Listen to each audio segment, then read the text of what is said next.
New Constitution, New Syria. Yes, Mr. Pedersen, we're ready for your remarks. Very good.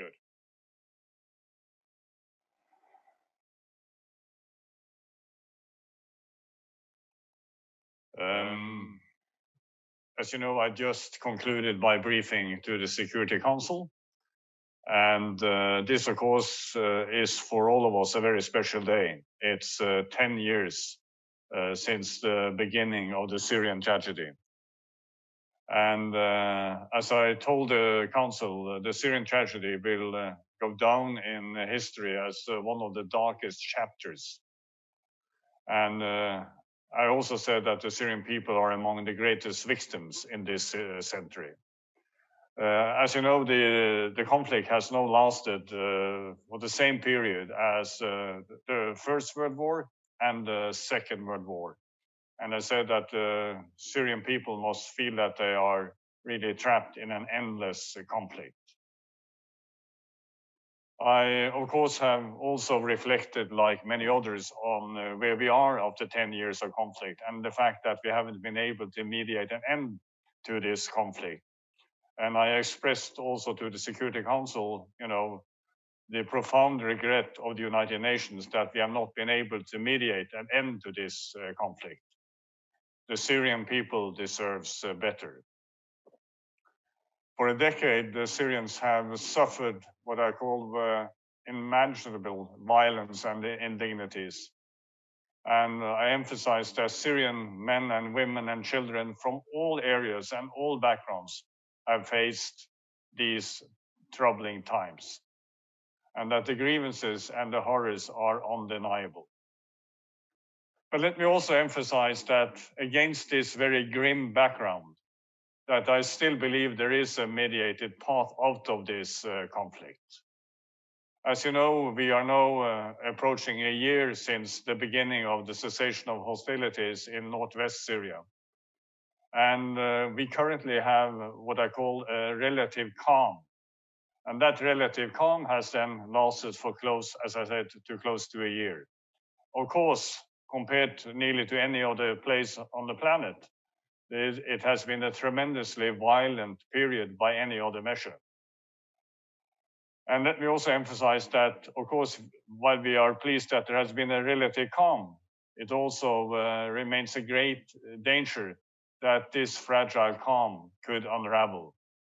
And that is why I have stressed the need for consolidating this calm and move it into a true nationwide ceasefire.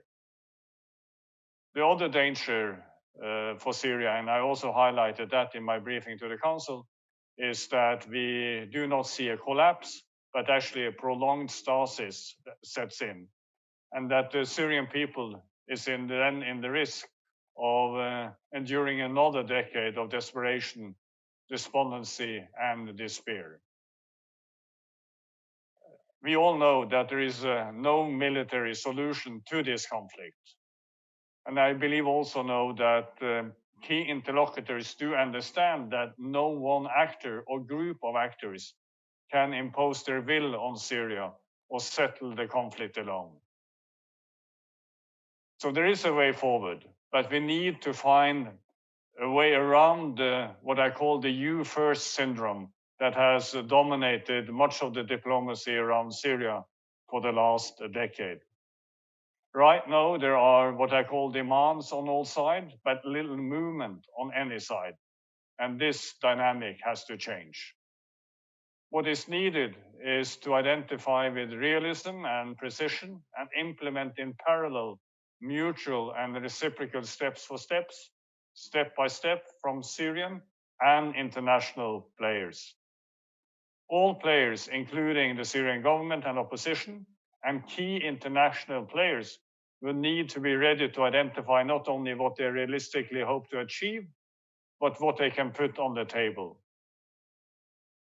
I believe that we need to continue quiet diplomacy in this regard, and ultimately we should try also to put in place a new international format as a forum for necessary discussions and cooperation.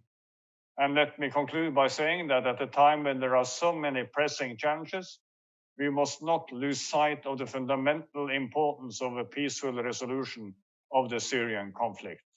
Thank you so much.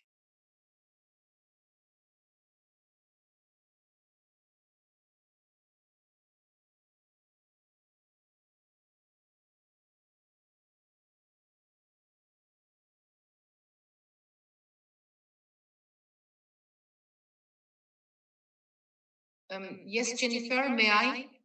Yes, please. Okay, my name is Catherine Fiancan-Bokonga. I'm correspondent for France 24. Thank you for briefing us today.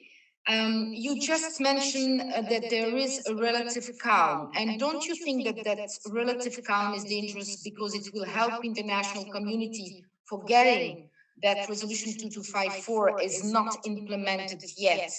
And could you please brief us about your consultations with the key international players? Thank you, sir. Thank you so much. No, I tried to get a message across that, as I said, that this is a very fragile calm. And as we know from other instances in recent time and history, mistakes do happen when you have, you have Turkish forces, you have the Syrian army, and we know that there is a Russian and Iranian presence. And we know that in other areas, of course, there are the United States, and we have the Israelis who have been bombarding. So this relative calm is extremely fragile, and it could collapse if we don't now use this opportunity that this calm has created to focus on the political process. So it would be to fool oneself if one believed that the current status quo could keep the calm forever in Syria. So that's why I outline also these other ways that I think we need to do diplomacy. You alluded to my visits to Sochi, to Moscow, Damascus, and Istanbul. And let me say that all the elements that I mentioned in my briefing to the Security Council was discussed during my visits to these places. I have, of course, also been in touch with others virtually, and we are, as I've also have emphasized to others, I'm hoping that it will be possible then during the next few weeks and months to bring this process forward again. Thank you. Edith, I saw you next. Your question, please.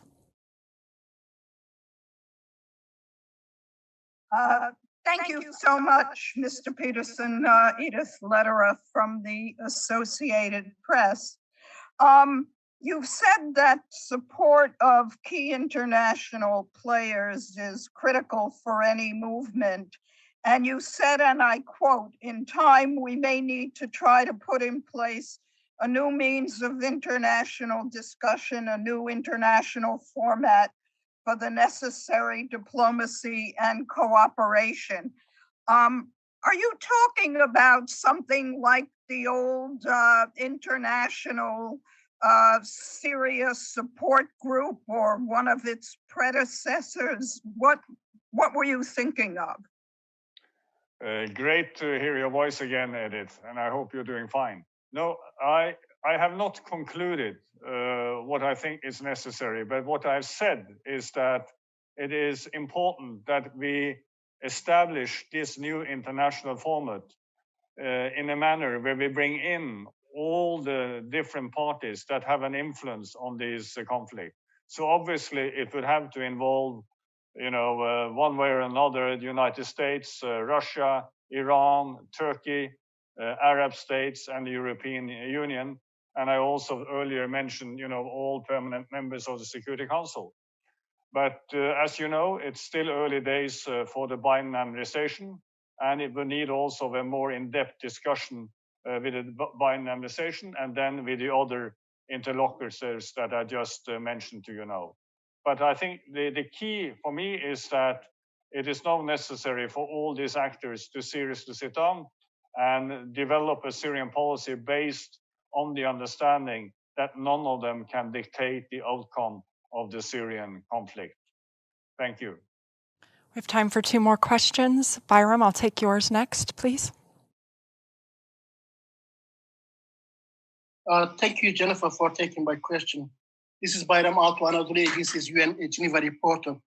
Mr. Pedersen, as you know, Turkey continues to host the largest number of refugees worldwide, with over 3.6 million Syrian refugees alone. However, the Turkish government has consistently stated that it does not receive sufficient financial support for refugees that host, especially from European Union. So, will you have a call or message to the international community and especially the European Union on this matter? Thank you. Listen, I think we all appreciate and understand the importance of Turkey when it comes to hosting Syrian refugees. And I know that the UN family has expressed its appreciation to Turkey for what it's doing. And I also believe that a huge amount of the humanitarian assistance going to Syrian refugees actually goes to Turkey. But I'm sure there are issues that could be discussed on this. And as you know, there is a conference in Brussels by the end of this month, where the humanitarian assistance to Syria will be discussed. And I'm sure also then it's assistance to refugees in Turkey. Thank you. Final question, Margaret, please, your question. Hi, Special Envoy. Thank you. Thank you for your briefing. Several Arab countries that were previously opposed to President Assad and to his regime seem to be changing their tune and talking about normalizing relations with him. Will that hurt the leverage that you have?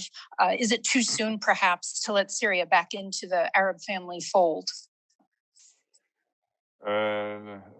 Obviously, this is a discussion that Syria will have to have with the members of the Arab League. I have had discussions with my Arab friends and colleagues, and I have also seen the newspaper and news reports that you just mentioned.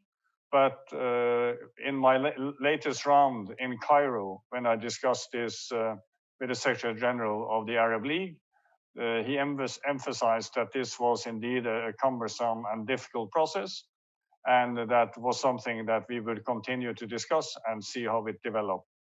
In the end, this is obviously a decision that has to be made by the Arab League itself in dialogue with Damascus.